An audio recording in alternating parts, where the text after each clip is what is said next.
Medieval Indian history was far more than battles and kings. It was a time of booming trade, epic architecture, and spiritual revolutions. From the rise of the Cholas to the grandeur of the Mughals, this 1,000-year journey reshaped India in ways still felt today. Let's uncover the dynasties, ideas, and legacies that define this extraordinary era. Medieval Indian history is one of the most fascinating periods in the subcontinent. From the 8th to the 18th century, this era witnessed the rise and fall of powerful dynasties, sweeping cultural shifts, and the emergence of new religious and political ideas that transformed India forever. This period is usually divided into two parts: the early medieval period, from around the 8th to the 13th century, and the late medieval period, which lasted from the 13th century until the early modern era in the 18th century. The distinction helps highlight the transition from primarily regional kingdoms to the more centralized Islamic empires, and eventually the advent of European colonial powers. In the early medieval period, the Indian subcontinent saw the disintegration of major ancient empires like the Guptas. Their fall created a power vacuum, leading to the emergence of several regional kingdoms. These kingdoms often competed for dominance, but contributed richly to India's cultural and political landscape.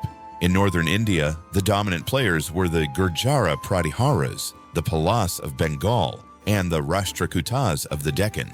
Their constant rivalry, especially over the control of Kannauj, became known as the Tripartite Struggle. Despite military conflicts, this period also saw the patronage of art, literature, and architecture. Southern India experienced the rise of powerful dynasties such as the Cholas, Cheras, and Pandyas. The Cholas stood out for their military conquests and maritime trade, extending influence to Sri Lanka and Southeast Asia. Under rulers like Rajaraja Chola and Rajendra Chola, they developed advanced administrative systems. They promoted temple building, leaving behind monumental structures like the Brihadiswar Temple. The Rashtrakutas maintained a stronghold over the Deccan Plateau in central and western India. Their contributions to architecture, particularly the rock-cut temples at Ellora, showcased a unique blend of Hindu, Jain, and Buddhist elements, reflecting religious tolerance and artistic innovation. By the early 13th century, a significant shift occurred in Indian politics with the establishment of the Delhi Sultanate. This began large-scale Islamic rule in northern India, introducing new administrative practices, architectural styles, and cultural elements from Central Asia and Persia.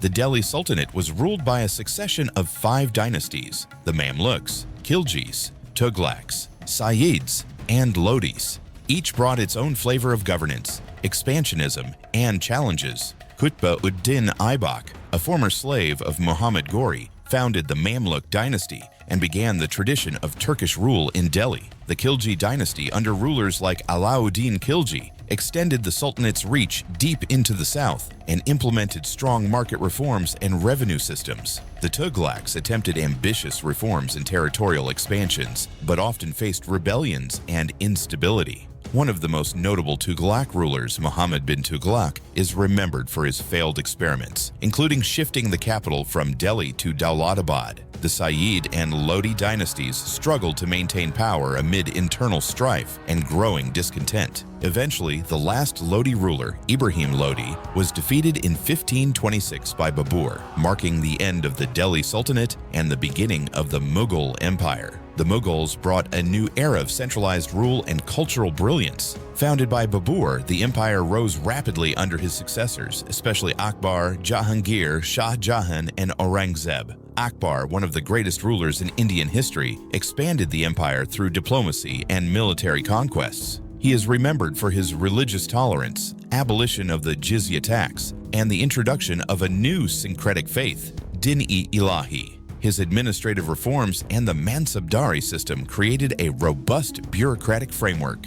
Jahangir continued his father's policies and promoted art and culture. His reign saw the flourishing of Mughal painting and courtly sophistication. Shah Jahan, his son, is best known for architectural masterpieces, including the Taj Mahal, Red Fort, and Jama Masjid. Aurangzeb, the last of the mighty Mughal emperors, expanded the empire to its greatest territorial extent, but reversed many of the liberal policies of his predecessors. His strict orthodoxy and continuous military campaigns drained the empire's resources, leading to internal revolts and fragmentation.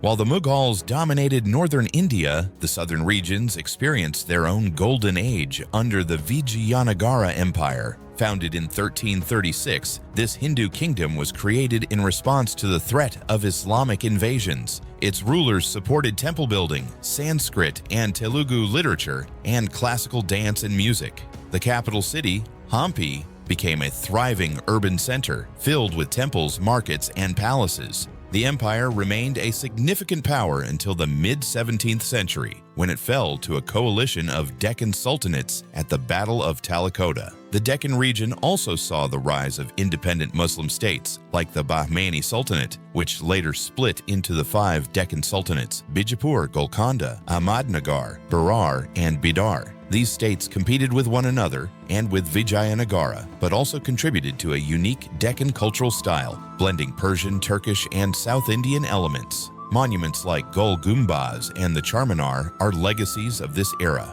Beyond politics and war, medieval Indian history was deeply enriched by religious, philosophical, artistic, and scientific movements. The Bhakti movement emerged as a powerful force across India, emphasizing devotion to a personal god over ritualistic practices and social hierarchy. Saints like Kabir, Mirabai, Tulsidas, and Surdas challenged caste-based discrimination.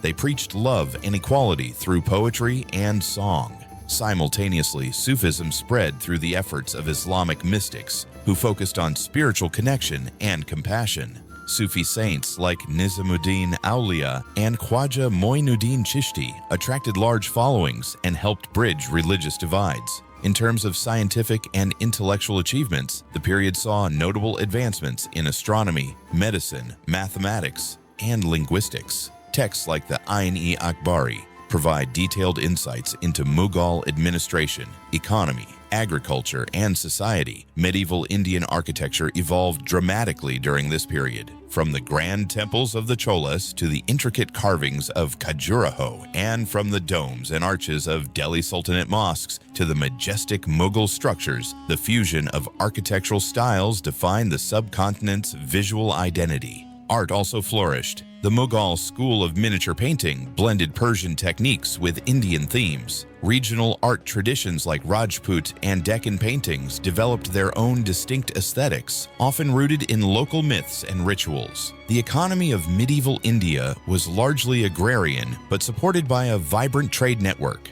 Ports on both coasts connected India to global trade routes, facilitating the exchange of spices, textiles, gems, and ideas with regions like Arabia, Africa, and Southeast Asia. Society was complex and hierarchical, but not static. The spread of new religious ideas, urbanization, and economic change slowly altered the traditional social structures. Women played significant roles in royal households, spiritual movements, and sometimes even governance. However, they remained constrained mainly by patriarchal norms. By the 18th century, the Mughal Empire had weakened due to succession crises, rebellion, and European interference. Regional powers like the Marathas, Sikhs, and Nawabs of Bengal began asserting independence. At the same time, European trading companies, especially the British East India Company, started gaining political influence. Thus, the medieval period in Indian history gradually gave way to the colonial era. But its legacy endured. The medieval age left behind a lasting impact on Indian culture, society, language, and governance. Today, many of India's most iconic structures, religious movements, languages, and culinary traditions can trace their roots back to this dynamic period.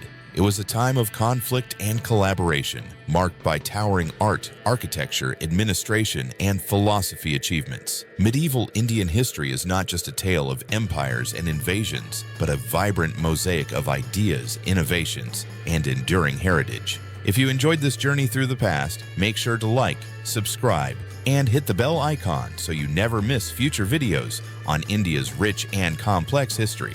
Drop a comment below with your favorite medieval ruler or monument. We'd love to hear your thoughts. Thanks for watching.